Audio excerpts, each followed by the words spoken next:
Hi friends, welcome to Tastytastysamayal. இன்றைக்கி நம்ம பார்க்க போகிற ரெசிபி என்னன்னு பார்த்தீங்கன்னா ஒரு சப்பாத்தி வெரைட்டி தான் பார்க்க போகிறோம். வீடியோக்குள்ளே போகிறதுக்கு முன்னாடி நம்ம சேனலை சப்ஸ்கிரைப் பண்ணாமல் இருந்தீங்கன்னா கீழே இருக்க சப்ஸ்கிரைப் பட்டனை ப்ரெஸ் பண்ணுங்கள். கூடவே பக்கத்தில் இருக்க பெல் ஐக்கானையும் கிளிக் பண்ணுங்கள். வாங்க வீடியோக்குள்ளே போகலாம். நம்ம இன்றைக்கி என்ன ரெசிபி பார்க்க போகிறோன்னு பார்த்தீங்கன்னா முடக்கத்தான் கீரையை வச்சு எப்படி சப்பாத்தி பண்ணலான்றதான் பார்க்க போகிறோம்.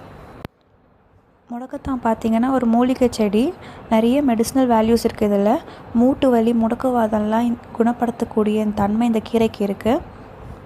நான் இந்த கீரையை நல்லா வாஷ் பண்ணி எடுத்து வச்சுருக்கேன். அடுத்தது 10 பல் பூண்டு எடுத்துக்கோங்க, 2 பச்சை மிளகா காரத்துக்கு ஏற்ற மாதிரி எடுத்துக்கோங்க, 1 டீஸ்பூன் அளவுக்கு ஜீரகம். ஒரு சட்டியில் கொஞ்சமாக எண்ணெய் விட்டு எடுத்து வச்சுருக்க பூண்டு, சீரகம், பச்சை மிளகாய், கீரை எல்லாம் போட்டு லைட்டாக வதக்கி எடுத்துக்கலாம். ஒரு 5 மினிட்ஸ் போல் வதக்கிட்டு பச்சை வாசனை போன உடனே ஒரு மிக்சியில் போட்டு ஆறின பிறகு கொஞ்சமாக தண்ணி விட்டு நல்லா மையாக அரைச்சி எடுத்துக்கலாம். இங்கே நான் 2 கப் கோதுமை மாவு எடுத்து வச்சுருக்கேன். அதில் தேவையான அளவு உப்பு ஆட் பண்ணிக்கோங்க. ஆட் பண்ணிவிட்டு 1/4 டீஸ்பூன் அளவுக்கு மஞ்சள்தூள் ஆட் பண்ணிக்கோங்க. இது கூட நம்ம இப்போது மையாக அரைச்சி வச்சுருக்க முடக்கத்தான் கீரை விழுது இருக்குல்ல, அதை ஆட் பண்ணிக்கலாம். ஆட் பண்ணிவிட்டு நல்லா மிக்ஸ் பண்ணி விடுங்க. நல்லா மிக்ஸ் பண்ணிவிட்டு கொஞ்சமாக தண்ணி விட்டு சப்பாத்தி மாவு கன்சிஸ்டன்சிக்கு பிசைஞ்சு எடுத்துக்கலாம். நான் இங்கே பார்த்தீங்கன்னா விழுது அரைச்சல அதை மிக்சியில் கொஞ்சமாக தண்ணி விட்டு அதை எடுத்து வச்சுருக்கேன். அந்த தண்ணியை ஆட் பண்ணிக்கிறேன்.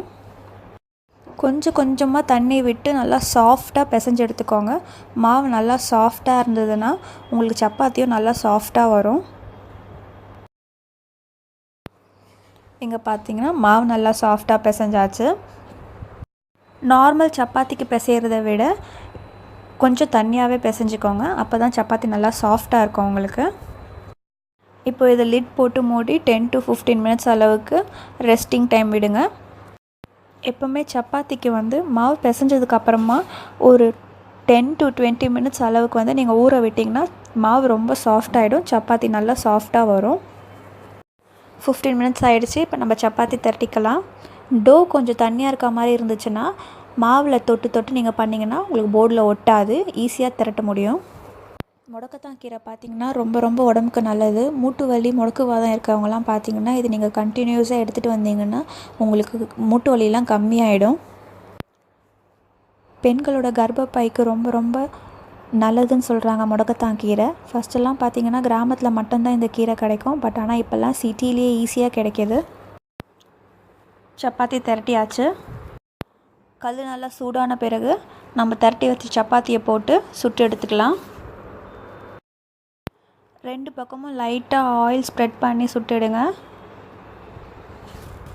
பாருங்கள் எப்படி பொம்மைன்னு எழும்புதுன்ட்டு. இப்படி எழும்பிடுச்சுன்னா உங்களுக்கு சப்பாத்தி நல்லா சாஃப்டாக இருக்குதுன்னு அர்த்தம். 2 பக்கமும் ஸ்லைட்டாக ப்ரௌன் கலர் வந்த உடனே எடுத்துடலாம். இந்த சப்பாத்தியை நீங்களும் ட்ரை பண்ணி பாருங்கள். ட்ரை பண்ணி பார்த்துட்டு உங்கள் ஃபீட்பேக்ஸை கமெண்ட் பாக்ஸில் தாங்க. பாருங்கள் ஃப்ரெண்ட்ஸ், சூப்பராக முடக்கத்தான் கீரை சப்பாத்தி ரெடி ஆகிடுச்சு. இந்த வீடியோ உங்களுக்கு பிடிச்சிருந்ததுன்னா லைக் பண்ணுங்கள், ஷேர் பண்ணுங்கள், சேனலை மறக்காமல் சப்ஸ்கிரைப் பண்ணுங்கள்.